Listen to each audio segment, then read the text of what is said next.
friends. I just wanted to pop on here. There's been some questions about the 28 to elevate, people feeling like it's maybe serving their needs or not serving their needs. So I just thought I would tell you my perspective here. Oh, my puppy wants to join. So since becoming sick with an autoimmune disorder, chronic fatigue, in my 20s, I've been really uncomfortable setting personal goals. Partly because I think I just feel like I constantly can't perform the way I want to. And I think that's just something I got used to with such low energy. But the thing is, when I make commitments and do projects for other people, I come through with excellence. And so there must be something that was a roadblock for me in setting my own goals, doing the things that are my projects. So why was that so hard? So here's some of my thoughts. Sometimes I think we wonder if we're worth prioritizing. Does that resonate for you? I'm so used to being a caregiver and somebody who empowers others and somebody who works behind the scenes to make sure everybody's got what they need to do what they need to do. And so it can feel selfish to limit what I'm giving everyone else in order to focus on my own projects and goals. So that's one of them, a caregiver kind of syndrome. Another is, I think sometimes when I look in the mirror, I don't see someone that I value. And that's sad, right? Like, we need to value ourselves. And so a friend was speaking on one of our team calls, one of our large team calls with like 500 people on the call. And she was just saying that so often people body shame, or they feel like they look in the mirror and they're disgusted by what they see. But you can't care for someone that you don't value. You can't care for someone who disgusts you. And so we can't give up on our bodies. We can't give up and say that we're never going to change. Because we can. We can.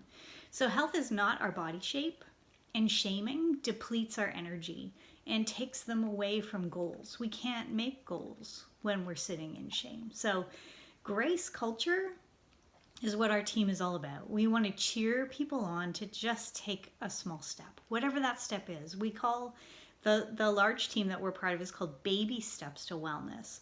And sometimes baby steps can feel trite, right? But not to a baby.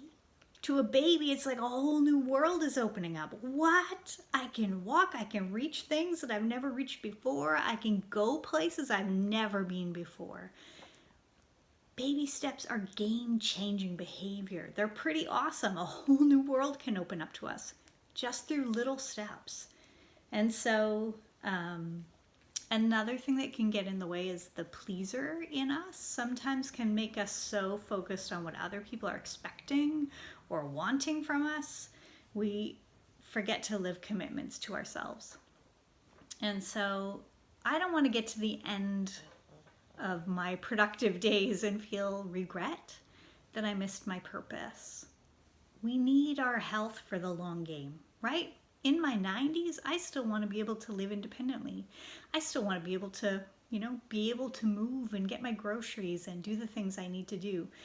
Health is about fueling up for every day so that we can give to those we are committed to. And so it isn't selfish to take care of ourselves. It's part of just saying, hey, I only get one body. Let's take good care of this. And so the other thing that can get in the way is looking for quick fixes.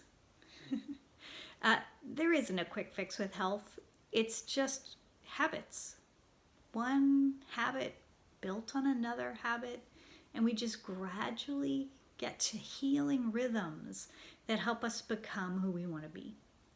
So our 28 to Elevate is open to anyone who wants to join. It's not oil-based per se. You can use your oils to enhance the program, but it's for anybody who has trouble goal setting and wants some help and a structure. If that is not you, then this program might not be a great fit. But if you're needing help to dig down deep and go, what are the things that I really care about? Then it's going to help you do stuff like looking at your life and going, where do I feel satisfied and where am I not satisfied with where I am right now? And then how can I set a goal that might move me in that area? And so it's actually working for me as a program. I thought it might be a bit much. I thought, again, it would be one more thing to fail at. I'm not kidding when I'm saying these things are real for me. Like, they're hard to bust through, right? And so I was just looking at the program and going, oh, there's just so much there. But you know what? One little day after one little day has just brought some clarity for me. And so the things that I'm ending up focusing on aren't what I thought I would in a wellness program. I thought I'd be focusing on eating better and exercising more, and those things are things I worked hard at last year, and I've got some good habits going. So I just need to sustain those rhythms. But the things that came up for me that I was most disappointed in were some of my own creative goals. The things like my book that I'm working on. We're learning how to use the music software that's available to record some of the songs that I have. Like, these are goals that I've had in the back of my head for years, and I just don't give them enough space. So that was clarifying for me, very helpful. So use the first week in the workbook just to clarify, where do you want to tweak things? What are your goals? Where do you want to be? And then let us cheer you on as a team. Like, we are into baby steps. Just like you would cheer on your toddler taking those first steps into your arms across the room, cheer your own wins. Cheer them and let us cheer with you. You drank 64 ounces of water today? Yeah, fabulous. That's awesome. You went for a walk? That's incredible. Good for you. You got moving.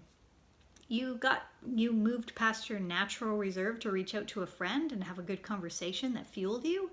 Way to go, connection. That's awesome. We need that for our mental health. So maybe relationships is the area you want to grow in. You spent an hour today creating something you're proud of. Woot woot. Creativity. Awesome. Or maybe it's the thing you stopped doing. Maybe you put up a boundary to stop giving reluctantly to something you felt manipulated into.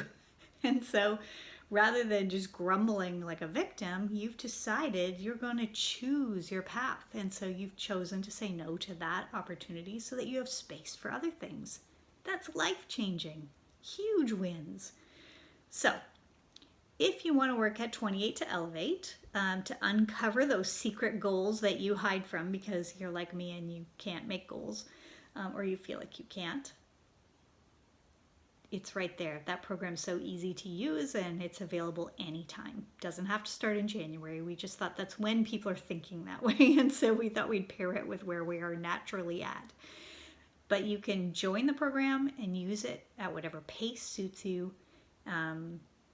Let your energy and capacity tell you when something is a good fit and helpful and will serve you, or if something's just overwhelming and not helpful right now. Skip that page. There's no marks here. We're not grading anybody. It's all about cheering wins. So what helps you take some baby steps? That's what we're going for. Let our team know how we can be a support as you take some new steps and how we can cheer you on. So if you want to join the program, just reach out and I will give you the link to that. All right, it's just hosted on a website. Okay, let's make 2022 meaningful, purposeful, and take initiative to get where we want to go. Okay, take care.